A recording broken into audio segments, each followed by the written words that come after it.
先问大伙儿一句，上学那会儿，你们班有没有人偷偷玩过笔仙？就晚自习趁老师不在，关了灯，点根小蜡烛，二人手背交错，夹着一支笔，铺张大白纸，嘴里碎碎念，笔仙笔仙请出来，念着念着，那笔真就慢悠悠动了，在纸上画圈画线，有时候还能歪歪扭扭挤出个字来。你问他是谁，他写个名字；你问能活多久，他画个数。那时候你总觉得是旁边的人故意推的，可转头一看，同桌脸都白了，攥着笔的手都在抖，说不是他动的。你信谁？信自己的手感，还是信那支自己会动的笔？今天咱们就唠个跟笔仙有关的事儿。你手里握着的是笔，可推着笔动的，说不定是站在你背后的东西。更吓人的是，有些笔仙根本不是请来的，是活人硬生生造出来的。故事的主角叫大刘，湖南株洲人，今年20过岁，在长沙一家装修公司当设计师。他有个青梅竹马叫周小曼，两家住对门，从幼儿园到初中都黏在一块儿。小曼是个安安静静的姑娘，皮肤白，话不多，笑起来俩前酒窝，课本空白处全画的小花小兔子。大刘小时候皮，爬树摔断了腿，小曼在医院陪了他整整1个暑假，天天偷摸从家里带冰棍给他，还在他石膏上画满了小乌龟。那时候大刘就想，等长大了铁定要娶她，只不过这话他没好意思说出口。高2那年，大刘他爸做生意赔了，欠了一屁股债，全家连夜搬去长沙躲债。走的那天是周一，在校门口，小曼塞给他一支钢笔，就说了4个字：好好念书。大刘点头说，等我考上大学就回来找你。然而他没回来，到了长沙，他一边上学一边打工还债，忙得脚不沾地。小曼给他写过好多信，他一封都没回，不是不想回，是不知道怎么回，自己家混成这样，哪有脸去见人家姑娘。后来信就断了。大刘以为他考上了别的城市的大学，有了新生活，就把这个酒窝姑娘藏进了记忆最里头，很少再翻出来。今年清明前，大刘回株洲给爷爷奶奶上坟，顺道回了趟老小区。小区马上要拆了，墙上刷着大大的拆字，大半住户都搬空了，楼道里堆着旧家具、破沙发，到处都是灰。他站在自家旧门口愣了会儿，转身敲了敲对面的门，敲了半天没人应。楼下晒太阳的老太太抬眼瞅了他一下，慢悠悠开口：小伙子，别敲了。那家没人喽，都死光了。大刘心里咯噔一下，嗓子发紧，问奶奶，那家是不是姓周，他家姑娘周小曼呢？老太太叹口气，摇了摇头。那姑娘啊，走了快10年了，高3那年从学校天台跳下去的，他妈受不了打击，第2年也跟着去了，病死的。他爸一个人熬了好些年，前1年也走了，房子空了快2年，就等着拆迁呢。大刘站在落满灰的防盗门前，耳朵里嗡嗡作响，像有人在里面敲锣。他不知道自己怎么走下楼的，就坐在楼下花坛边上，从下午坐到天黑，脑子里全是小曼笑的样子，还有他塞给自己的那支钢笔。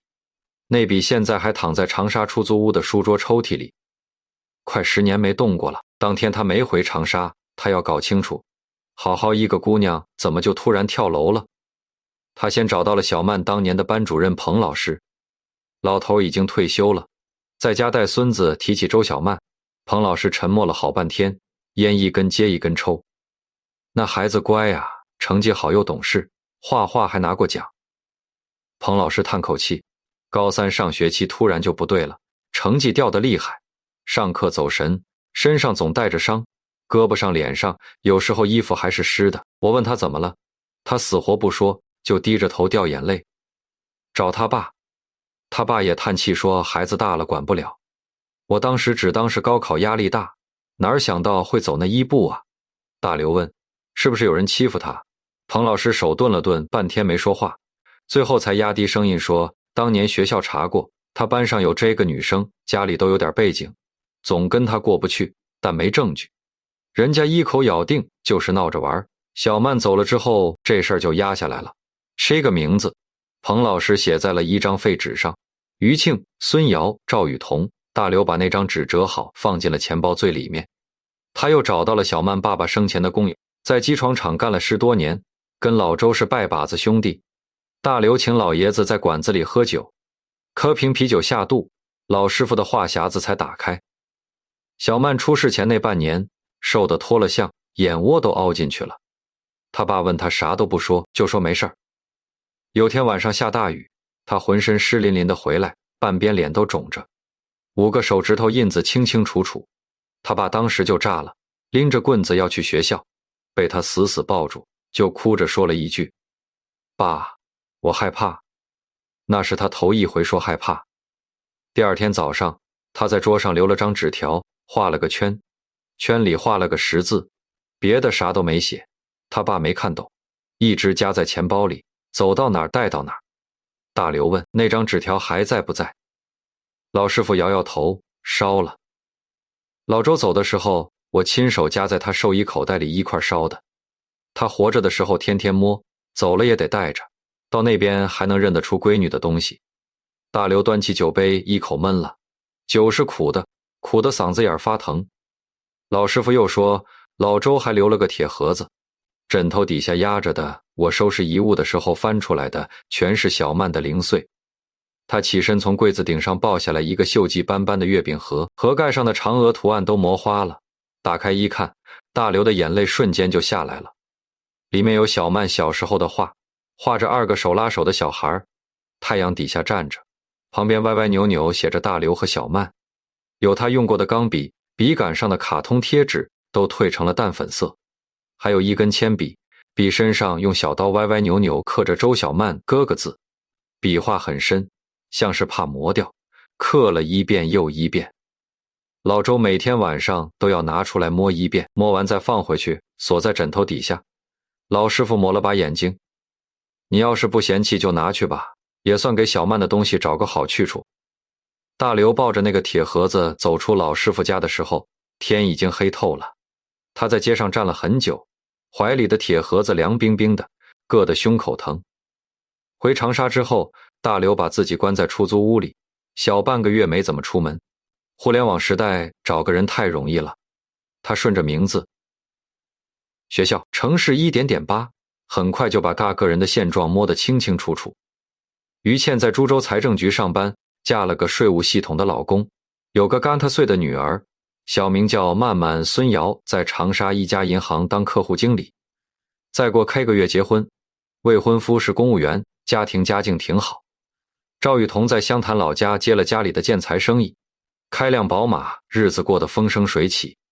这个人的社交账号里全是岁月静好，晒娃、晒旅行、晒下午茶，逢年过节就发祝福，评论区一片羡慕。大刘盯着屏幕，心里像滚着1锅热油。凭什么？凭什么小曼躺在地下10年，家破人亡？凭什么这彻个人踩着别人的命过得这么安稳？他不想动粗，也不想犯法。学设计的人习惯把事儿拆成一步一步来，稳扎稳打。他要给这差个人量身定做1场笔仙游戏。第一个下手的是于倩，她在株洲，离得最近，软肋也最明显。她女儿大刘摸清了她半个月的作息，每周4晚上她老公加班，她一个人带娃，孩子9点睡。她会在客厅追剧到11点，等孩子睡着的点，大刘拨了她的手机号，号码是从单位公开通讯录里找的，光明正大。电话响了5路声才接，于倩语气很不耐烦，以为是推销。喂，哪位？大刘没绕弯子，声音很平。于倩，你还记得周小曼吗？电话那头瞬间安静了，大刘能听见她呼吸，一下子就急了。过了好几秒，他才强装镇定。你是谁？打错了没？大刘说，我不仅知道周小曼，还知道天台的笔仙，知道纸上那个圈那个死字。你忘了吗？神经病。于倩骂了一句，啪地挂了电话。大刘没再打，只发了一条短信，那支刻着名字的铅笔还有纸上的血字，你也没忘吧？于倩没回，但大刘知道他今晚肯定睡不着了。第二天，大刘寄了个快递到于倩家，收件人写的是他女儿于曼琳。盒子里只有一样东西，那根刻着周小曼的铅笔，旁边压了张小纸条。你每天叫曼曼的时候，会不会想起她？于倩收到快递的时候，她女儿正吵着要拆盒子，她一把抢过去，躲进厨房，关上门。看到那支铅笔的瞬间，她腿一软，直接坐在了地上。笔身上那拆个歪歪扭扭的字，像还把小刀子一下一下扎她眼睛。10年了，她以为这辈子都不会再看见这支笔。她手抖着拨回那个号码，声音都在颤。你到底想干什么？要钱你说个数。大刘说。我不要钱，我就想请你再玩一次笔仙。于倩又把电话挂了。大刘不急，过了半天，有一个快递寄到了。这次是张白纸，纸上用铅笔画了个圈，圈里一个10字，和当年天台上那张一模一样，旁边写了1行字：纸给你留着，等你画完。于倩盯着那张纸，彻底崩溃了。她把纸揉成一团扔垃圾桶，又捡出来，用打火机点着烧了。火苗舔着纸边卷成黑灰。她蹲在厨房地上抱着膝盖哭，不敢出声，怕吵醒女儿，哭到一半。女儿在卧室喊妈妈，她赶紧擦了眼泪进去。只见碰女儿头发的时候手还在抖。那天之后她总不对劲，晚上总听见书房有沙沙声，像铅笔在纸上划，开灯去看，啥都没有。女儿半夜哭醒，说有个穿白裙子的阿姨站在床头，想拿她的彩笔。于倩抱着女儿衣袖衣袖，不敢关灯。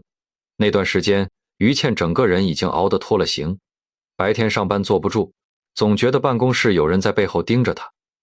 晚上回家不肯关灯，总听见书房有铅笔划纸的沙沙声，跑过去看又空无一人。虚岁的女儿总指着床头说，阿姨说有个穿白裙子的阿姨站在那儿，想拿她的彩笔。她抱着孩子缩在被子里，一宿一宿睁着眼到天亮。以前圆润的脸很快就凹下去了，眼窝青黑，上班的时候好几次对着报表发呆，连领导叫她都没听见。她不是没想过报警，可翻来覆去想，真报警了怎么说？说有人寄了支铅笔吓她，说家里闹笔仙。警察问起10年前的事，她怎么答？她不敢，她只能硬扛着，盼着对方闹够了就收手。她不知道大刘的局才刚布到一半，光靠几封快递、几句短信，只能吓住人，撬不开真相。她要的是让他们自己内讧，自己把当年的事抖出来。这一步她走得很近，于倩完全没察觉。那天下午，于倩手机收到一条短信，发件人备注是曼曼早教中心，内容很平常。家长您好，本学期课程表有调整，请点击链接查看详情。他那阵子满脑子都是曼字、铅笔、白影子，看见女儿的名字，本能就点了进去。页面做的和真的早教官网一模一样，课程表老师名字全对得上。他扫了2眼就退了出来，继续哄孩子玩。他完全没意识到，页面加载的那20秒里，一个不起眼的小程序悄悄装进了手机后台。这东西是大刘花壳块从灰色渠道找的，就一个功能，监测他和指定几个号码的通话，自动录音，连 WiFi 的时候悄悄上传到加密云盘。他没兴趣窥探别人的私生活，他要的是当年那吃个人私下聊起周小曼时的真话。没等2天，录音就来了。于倩扛不住压力，偷偷给孙瑶打了电话，俩人在电话里直接吵翻了。于倩带着哭腔喊，那个人是不是也找你了？他什么都知道，笔仙死字，天台上的血，他全知道。孙瑶语气还硬撑着，你慌什么？不就是个恶作剧吗？我也收到铅笔了，直接扔垃圾桶了。10年前的事，没凭没据的，他还能把我们送进去？你别装了。于倩声音都抖了，她连那支刻名字的铅笔都找着了。你忘了那天手上的血了？你忘了那个死字是谁按着写的了？孙瑶沉默了半天，憋出来一句，就算有又怎么样？当年握笔的是你和赵雨桐，主意也是你出的，我可没碰他，人是你逼下去的，别什么事都拉上我。啪的一声，电话挂了。大刘戴着耳机，把这段录音反反复复听了卡遍，到这一步他才算彻底摸透。于倩是挑头的主谋，手最脏，软肋是他女儿，孙瑶是被拉入伙的从犯，没直接握笔，但按着肩膀堵着路，全程冷眼旁观。他最在意的是自己的婚事和人设。赵雨桐是帮凶，出主意偷药骗性子野，但最吃邪性这一套。之前寄铅笔寄画纸只是先撒网搅乱他们的心神，现在底牌摸清楚了，就该精准往痛处扎了。他没打算直接把录音曝光，那样太便宜他们了。他要的是让他们天天活在下下一秒就会身败名裂的恐惧里，就像当年小曼天天活在被堵、被骂、被威胁的恐惧里一样。他精准地戳每个人的软肋，给于倩发消息。不说别的，就说你女儿今天穿粉色裙子真好看。于倩吓得当天就给孩子请了假，不敢送去早教班，天天抱在怀里。她没碰孩子，一根手指头甚至都没靠近过，只是在早教班门口路过，远远看了一眼。可这种我知道你一切的压迫感，比任何威胁都吓人。对孙瑶他更简单，他把当年霸凌的事儿整理成一封匿名信，寄给了他未婚夫的单位，还有他未来公婆家，没指名道姓，只说某银行客户经理高中时参与校园霸凌逼死同学。孙瑶最在意的就是这段婚事，他费了多大劲才攀上这户人家。他自己清楚，公婆都是要脸面的人。收到信当天就给他打电话，让他把事情说清楚。未婚夫跟他谈了一整夜，第二天说婚礼先推迟吧，等事情弄明白再说。孙瑶看着镜子里的自己，突然就垮了。他精心经营了10年的乖巧人设，眼看就要碎了。最难啃的是赵雨桐，这姑娘从小混社会，性格泼辣，不吃吓唬那一套。大刘给她打电话，她直接骂回来：周小曼是你妈，你这么上心，有病就去治。说完直接拉黑，寄快递他拒收，发短信他看都不看就删。大刘没急，他打听清楚赵雨桐公司的地址，把铅笔、白纸、蜡烛装在一个印着圣诞图案的礼盒里，没走快递，趁早上没人放在了他公司前台玻璃门上，贴了张便签，笔仙请检查收。赵雨桐10点多到公司，前台小姑娘把盒子递他，他笑着拆开，看见那支铅笔和画着10字的纸，脸上的笑瞬间就僵住了。那天他没上班，开车回了家，把自己关在屋里一整天。他不怕威胁，但他怕邪性。当年的事他是帮凶，也是最信这些的。那天笔在纸上动的时候，他真以为请来了笔仙，吓得手都凉了。之后他总觉得办公室不对劲，总听见哒哒的铅笔敲桌子声，回头看又没人。开车总觉得后座有人，后视镜里总瞥见个白影子。他去庙里求了好几个符，挂车里还是没用。他嘴上硬，心里早就发毛了。就在个人各怀鬼胎，天天睡不好的时候，大刘又补了一步。他把 C 个人校园霸凌的时间线、大概的事件写成匿名信，分别寄给了他们单位的人事，还有辖区派出所。他没指望派出所直接立案，10年前的事，人证物证都缺，哪有那么容易翻案？他就是要让单位找他们谈话，让周围人指指点点，把他们架在火上烤。最先扛不住的是于倩，单位人事找他谈话，把匿名信拍在桌上，问他有没有这回事。他当场脸就白了，嘴硬说污蔑，可出来的时候腿都软了。他给孙瑶打电话，哭着说单位要查他，让孙瑶想办法。孙瑶自身难保，直接挂了他电话。孙瑶是第一个找大刘的，约在长沙河西一家僻静的咖啡馆。孙瑶坐在对面，化了淡妆，也遮不住浓重的黑眼圈。他面前的美式一口没动，凉透了。大刘，我知道是你。他先开的口，声音很哑。你做这些不就是想知道当年的事吗？我告诉你，全告诉你。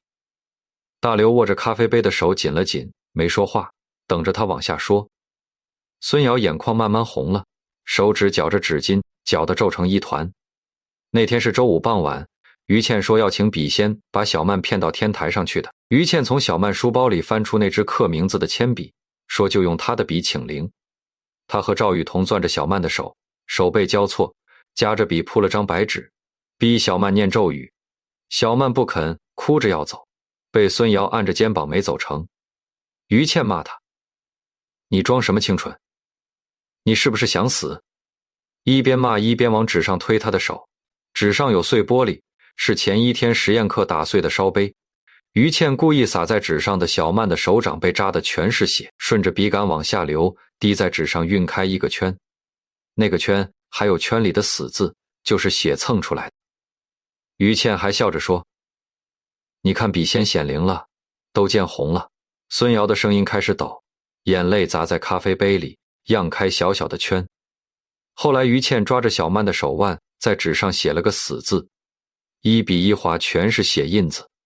他凑在小曼耳朵边说：你看，笔仙说你该死，那天扇了他好几个耳光才放他走。我以为就是欺负欺负，没想到他真会跳。大刘的心跳得像擂鼓，手背上的青筋都凸起来了。他强迫自己冷静，问：后来呢？后来于倩还没玩够，孙瑶抹了把眼泪，他让赵雨桐从家里偷他爸的镇静药，说要给小曼醒醒脑。赵雨桐偷了2片，碾碎了掺进小曼的保温杯里。小曼喝了睡了一下午，醒过来发现作业本上被画满了死字。于倩笑着说：你看，都是你自己写的，你早就想死了。从那之后，小曼就不对劲了，总发呆，跟谁都不说话，有时候自己对着纸乱画。于倩还天天堵他说：笔仙说了，你再不跳，就轮到你家人倒霉。跳下去。那天下午，于倩又把他堵在天台，我远远跟着，听见于倩喊：你有本事就跳啊！你跳了，我就信你没撒谎。我刚要过去，就看见小曼翻出去了。她站在墙边上，手里还攥着那支铅笔，回头看了一眼，说了一句：你别推我，然后就跳下去了。孙瑶说完，趴在桌上哭出了声。他说这10年他天天做噩梦，一闭眼就是天台的风，还有小曼掉下去的那个眼神。他拼命读书，找好工作，嫁好人，就是想把这事儿忘了，可怎么都忘不掉。大刘坐在对面坐了很久，没哭也没说话。他之前以为自己是来复仇的，可听到这些细节的时候，他才发现自己连恨的力气都没有，他只觉得疼。那个10几岁的姑娘攥着自己的铅笔，被按在满是碎玻璃的纸上，看着血滴在白纸上，听着别人说她该死，她那时候该有多怕。从咖啡馆出来，大刘直接回了出租屋。他把所有的录音、聊天记录、孙瑶的证词录音全部整理好，刻了光盘，一份寄给公安局，一份寄给了检察院。他不玩什么笔仙游戏了，恶人的账该按法律算。后面的事比他预想的顺利，警方本来觉得年代久远，证据不足，可孙瑶主动投案作证，赵雨桐也很快被传唤。俩人的证词对上了，加上录音里托人自认霸凌事实，证据链慢慢串了起来，最终认定于倩是主谋，长期对周小曼进行侮辱霸凌，最后在天台以言语逼迫，直接导致对方坠亡，行为和死亡有明确因果关系，以过失致人死亡罪提起公诉，判了7年。孙瑶和赵雨桐作为从犯参与霸凌、协助胁迫，因主动配合调查有自首情节，分别处以治安处罚和民事赔偿，留下了终身案底。孙瑶的婚事黄了，工作也丢了，赵雨桐的生意受了影响，合作方纷纷解约，元气大伤。至于大刘自己，因为非法获取公民个人信息，非法安装监听程序，情节较轻，没有扩散隐私，且用于举证，最终行政拘留10天，罚款5郭。他从拘留所出来，那天下着小雨，他站在门口仰着脸，让雨打在脸上，凉丝丝的，10天拘留。换小曼一个公道。纸案子结了之后，大刘去了一趟周小曼的墓地，在公墓最偏的角落，墓碑很小，旁边的草长了半人高。大刘蹲下来，一根一根拔草拔干净，用袖子把墓碑擦得干干净净。他摆了一束白雏菊，小曼最喜欢的花，又把那支刻着名字的铅笔轻轻放在墓碑前面的石台上。他在墓前坐了一下午，抽了半包烟，把当年没回的信对着墓碑慢慢念了。信的内容他记不太清了，就记得开头1句：小曼，我在长沙挺好的，你呢？风刮过松树林，沙沙响，像有人在纸上画画。起身走的时候，他看见那支铅笔被风吹得轻轻滚了一下，像有人用指尖碰了碰。大刘站着看了很久，没去捡，就让它留在这儿吧，陪着它的主人好了。今天的故事就到这儿。常有人说笔仙邪门，请来了送不走，要倒霉。可你细想想，邪的哪是笔呀？是10几岁孩子心里没边没沿的恶意。人家好好一个姑娘，没招谁没惹谁，就因为性子软不爱说话，就被堵在天台上，按着手玩什么笔仙，逼着他写死字，一天天熬着，最后把人逼到跳下去。他们当年以为毕业了，这事儿就翻篇了，没人会记得。他们可以嫁人生子，过安稳日子，把脏事全烂在肚子里。可有些账，不是你忘了就不算数了。那支刻着名字的铅笔，纸上带血的死字，还有天台上的风，都记着呢。